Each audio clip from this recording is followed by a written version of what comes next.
अस्सलामु अलैकुम वरहमतुल्लाहि वबरकातुहू। मोहतरम सामिन और नाज़रीन, एक गलतफहमी और उसका इज़ाला। कौन सी गलतफहमी और उसका इज़ाला कैसे मुमकिन है, इस वीडियो को मुकम्मल ज़रूर देखिएगा।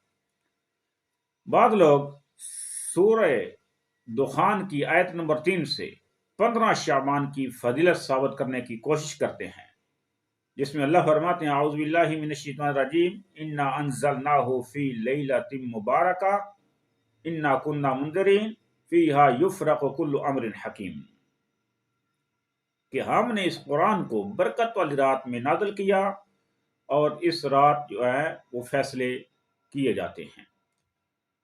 अब वो 15 शाबान कौन सी रात है? क्या ये वो लैलतुल मुबारका है जिस रात फैसले होते हैं? कुरान से पूछते हैं, क्योंकि अल्लाह फरमाते हैं, इन्ना अंज़लनाहु फ़ी लैलतिन मुबारका, बरकत वाली रात में नाज़िल किया। कुरान से पूछते हैं कि कुरान कब नाज़िल हुआ। जब सूरह बकरा आयत पारा नंबर 2 हम खोलते हैं तो उसमें कुरान कहता है, शहर रमज़ान अल्लज़ी उन्ज़िल फ़ीहिल कुरान, कि ये कुरान रमज़ान के महीने में नाज़िल हुआ। तो फिर रात कौन सी है? रात इसकी वज़ाहत 30वें पारे में सूरतुल क़दर, बिस्मिल्लाहिर रहमानिर रहीम, इन्ना अंज़लनाहु फ़ी लैलतिल क़द्र, कि हमने इसको लैलतुल क़द्र में नाज़िल किया। ये बात साबित हो गई कि कुरान रमज़ान में नाज़िल हुआ और लैलतुल क़द्र की रात को नाज़िल हुआ।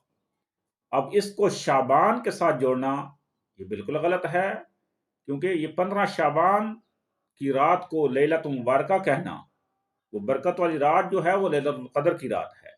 तो शाबान में कुरान नाज़िल नहीं हुआ, बल्कि रमज़ान में नाज़िल हुआ है, जैसा कि कुरान से हमें पता चलता है। अब रहा मसला कि क्या 15 शाबान की रात को खास इबादत करनी चाहिए? नहीं, ना ही कुरान ना ही किसी सही हदीस से ये बात साबित होती है कि 15 शाबान को फलां फलां इबादत करनी चाहिए और उसकी बड़ी फजीलत है। वैसे रूटीन के साथ जो आदमी इबादत करता है करता रहे, लेकिन ख़ास इबादत और उसकी ख़ास फजीलत किसी सही हदीस से नहीं मिलती। तो क्या ख़ास रोज़ा यानी 15 शाबान का रोज़ा इसकी फजीलत है? नहीं, अल्लाह के नबी सल्लल्लाहु अलैहि वसल्लम ने शाबान में कसरत से रोज़े रखे हैं, लेकिन 15 शाबान के सिर्फ एक दिन की फजीलत अल्लाह के नबी सल्लल्लाहु अलैहि वसल्लम से साबित नहीं है। हाँ, अगर सोमवार का दिन आ गया, जुमेरात का दिन आ गया 15 शाबान को, तो आप रोज़ा रख सकते हैं। ये अल्लाह के नबी सल्लल्लाहु अलैहि वसल्लम की ज़िंदगी का मामूल था। अब रहा मसला कि क्या यही रात है जिसमें तकदीरें लिखी जाती हैं और फैसले किए जाते हैं? नहीं। जब सही मुस्लिम की हदीस नंबर 6748 हम देखते हैं, तो उसमें ये बात रोज़े रोशन की तरह वाज़ेह होती है कि हमारी पैदाइश से पहले, बल्कि ज़मीन व आसमान के पैदा करने से पहले, अल्लाह ताला ने क़ब्ल अल खलाइक बिखमसीन अल्फ सनतिन, 50,000 साल पहले अल्लाह ने हमारी तकदीरें जो हैं वो लिख दी थी। हर चीज़ पहले ही लिखी जा चुकी है। तो लिहाजा ये कहना कि 15 शाबान को ये तकदीरें लिखी जाती हैं, ये बात हदीस की रोशनी से गलत साबित होती है। अब रहा मसला कि क्या 15 शाबान की रात को अल्लाह ताला नाजिल होते हैं आसमान दुनिया पर?